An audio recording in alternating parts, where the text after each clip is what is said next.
último vídeo, a gente viu que a gente tinha três leis, as leis de Newton, as equações de Maxwell e o princípio da relatividade, que não poderiam ser verificados simultaneamente.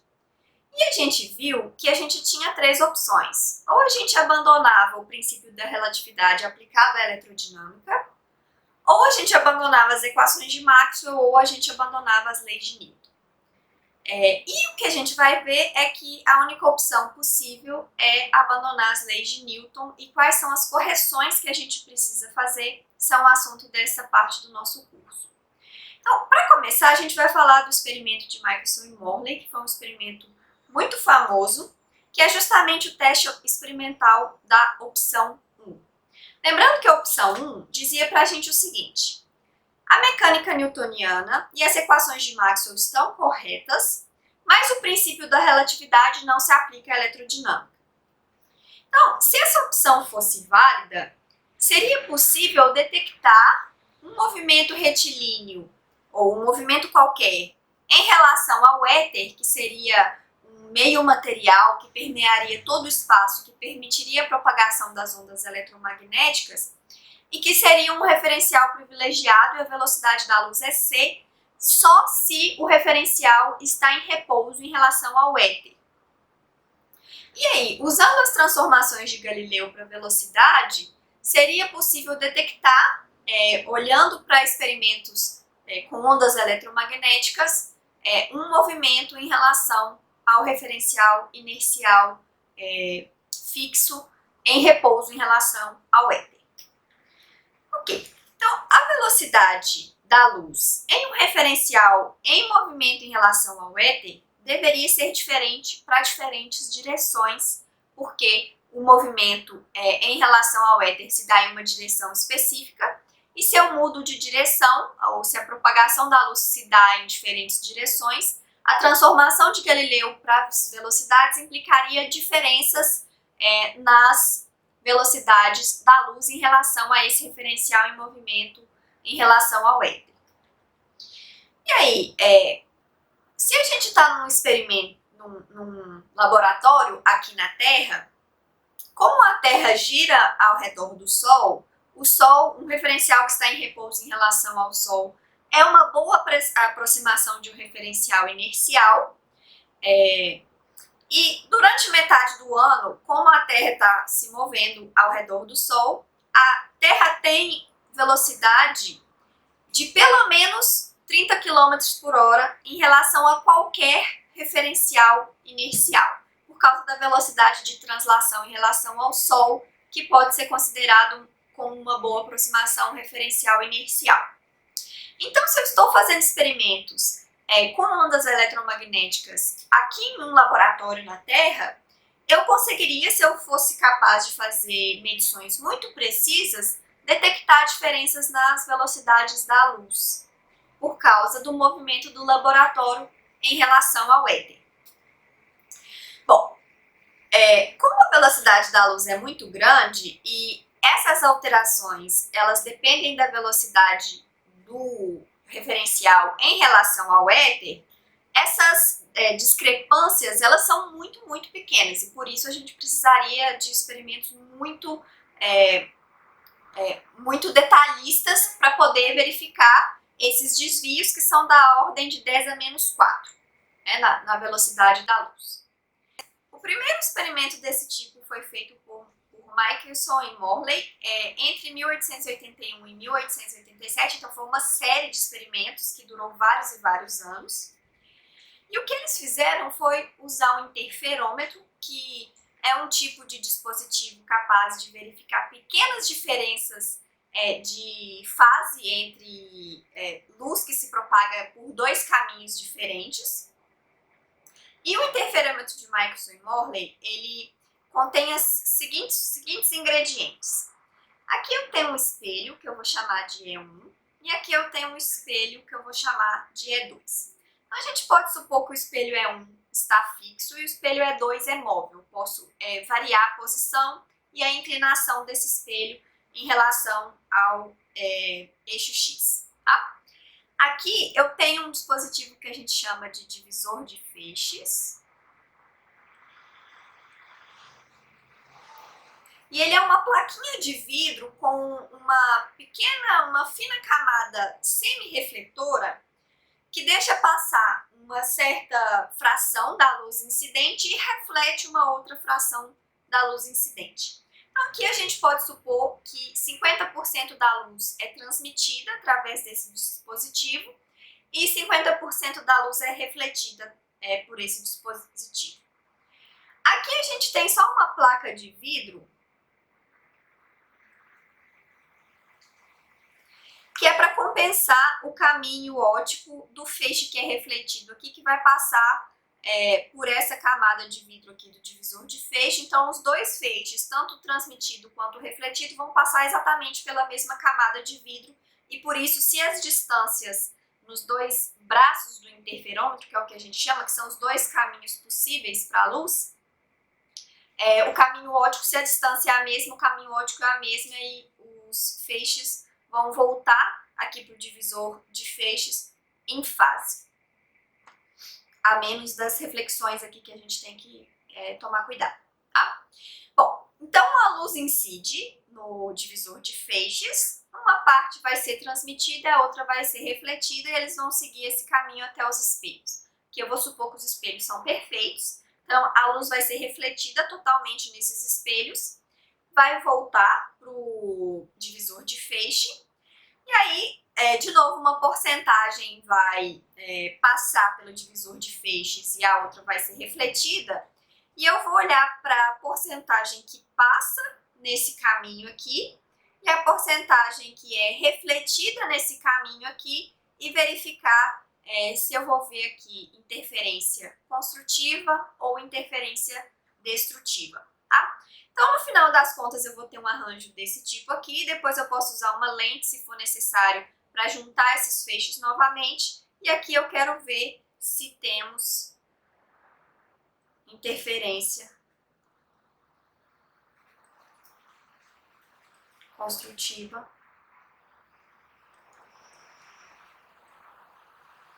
ou destrutiva. Aqui, por causa dessas reflexões, um dos feixes sofre reflexão na parte interna dessa película semi-refletora e o outro sofre reflexão na parte externa, isso faz diferença na fase também, tá? Então, se os caminhos aqui são idênticos, a gente veria uma interferência destrutiva aqui, mas exatamente qual é o tipo de interferência não é tanta questão. O importante aqui é o seguinte: se ao invés de estar perfeitamente perpendicular ao espelho E1, o espelho E2 tivesse um pouquinho girado aqui nessa direção, ao invés de ver aqui sempre uma interferência construtiva ou sempre uma interferência destrutiva, eu veria um padrão de interferência com franjas claras e escuras, muito parecido com aquele padrão da fenda dupla que a gente viu. E aqui a ideia de análise é parecida com aquele problema da película fina de espessura variável. Esse aqui a gente imaginar que tem uma onda plana chegando no divisor de feixe, depois se propagando em um braço e no outro. Depois a gente vê que por causa do espelho E2 estar tortinho, o caminho óptico da luz é diferente em cada posição do espelho E2. E por isso, a diferença de fase aqui embaixo vai depender da posição, porque o caminho óptico é diferente e, portanto, às vezes tem interferência construtiva, às vezes tem interferência destrutiva, e por isso a gente vê o padrão de interferência. Ok? Bom, então, o que acontece aqui? Vamos analisar o que acontece nesse interferômetro quando a gente analisa a propagação da luz utilizando as transformações de Galileu para velocidade e usando o fato de que esse referencial está em movimento em relação ao hipotético E. Bom, então vamos imaginar que aqui eu tenho um referencial O, referencial S com origem O, que é o referencial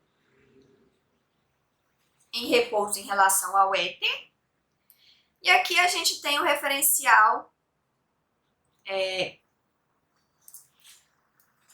do laboratório, que está com velocidade u, e eu vou supor aqui que ela está paralela ao eixo x.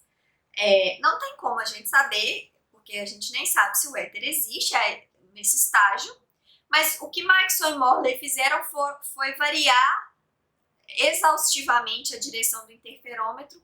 Então, pelo menos em uma das experiências que eles fizeram ao longo de tantos anos, a gente estaria pelo menos muito próximo dessa configuração aqui. Tá? Então, vamos analisar fazendo essa suposição e ver o que acontece. Bom, então vamos ver o que acontece no braço 1 do interferômetro, ok? Então, no braço 1 eu tenho aqui o divisor de feixes e aqui eu tenho o espelho e a luz vai se propagar nessa direção com velocidade c menos u. Lembrando que a velocidade da luz é c em relação ao éter, mas como o laboratório está se movendo nessa direção em relação ao éter, a velocidade da luz em relação ao laboratório passa a ser c menos u, ok? E na volta, como agora a luz está vindo do caminho inverso, né, se aproximando na direção contrária ao movimento do divisor de feixe, que está se movendo junto com o laboratório, né? Então o interferômetro está aqui, em repouso em relação a esse referencial que está fixo no laboratório. A luz vai ter velocidade c mais u, ok? E a distância que a luz percorre aqui nesse braço, eu vou chamar de L1, que é o comprimento desse braço aqui, e, portanto, o tempo gasto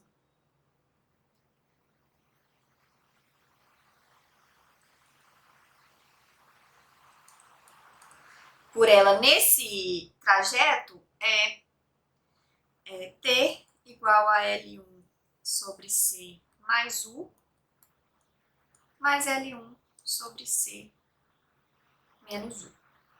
Vou chamar aqui de T1, que é igual a C ao quadrado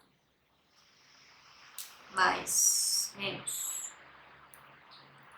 U ao quadrado, L1 vezes C menos U mais L1 vezes C mais U,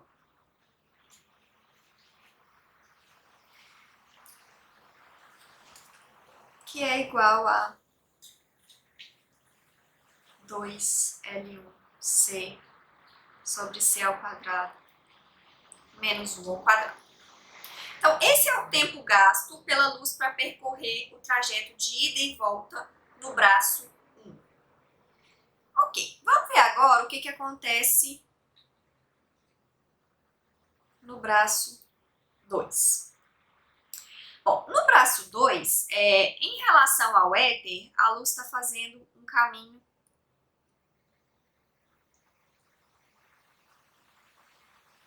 desse tipo aqui.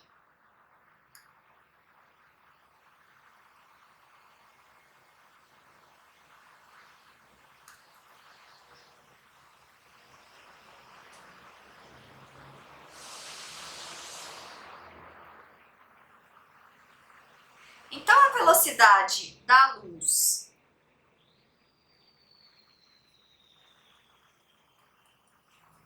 a velocidade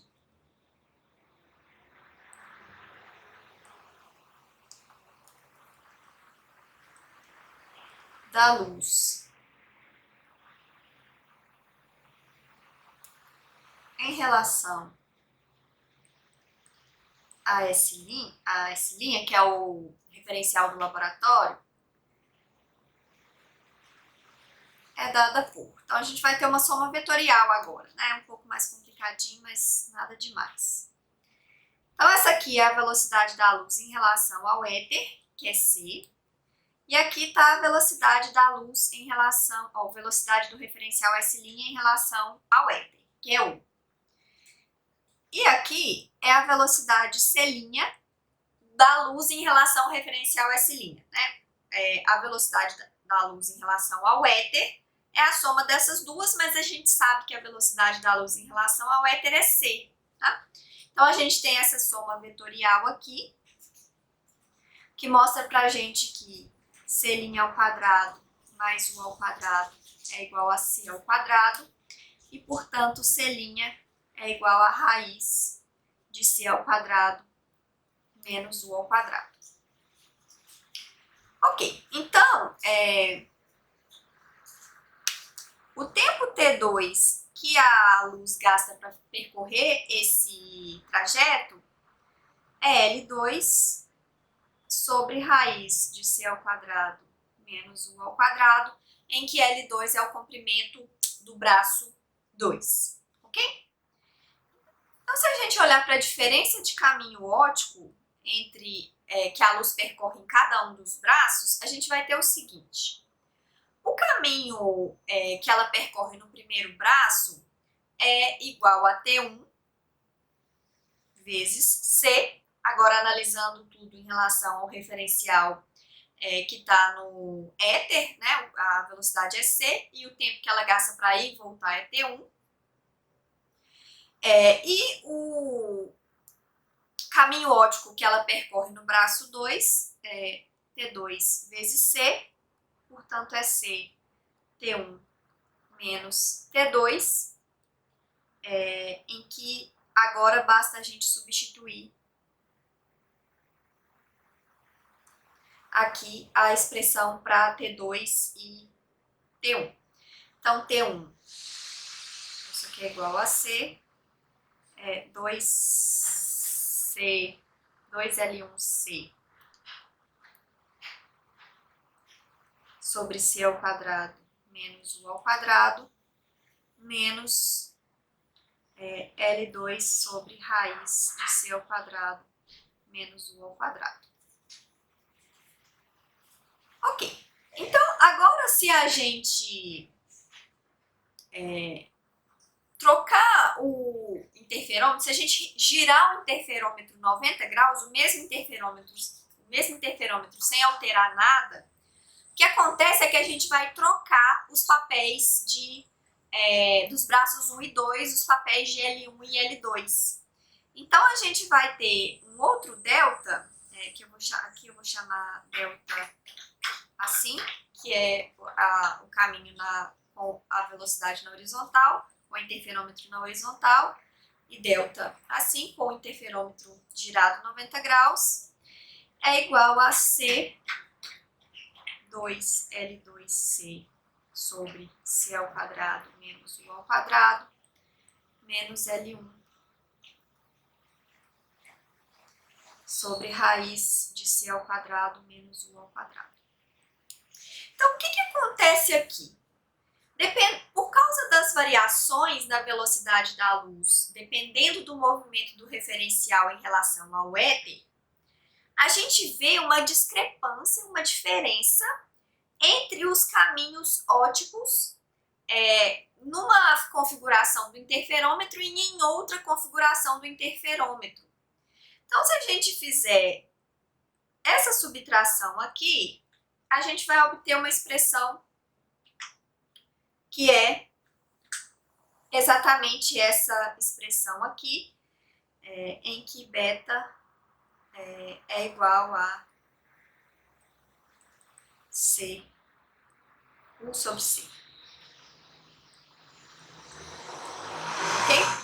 Então, aqui é 1 sobre raiz de 1 menos beta ao quadrado. Então, quando a gente gira o interferômetro, a gente muda o caminho óptico, a diferença de caminho óptico que a luz percorre entre os braços 1 e 2.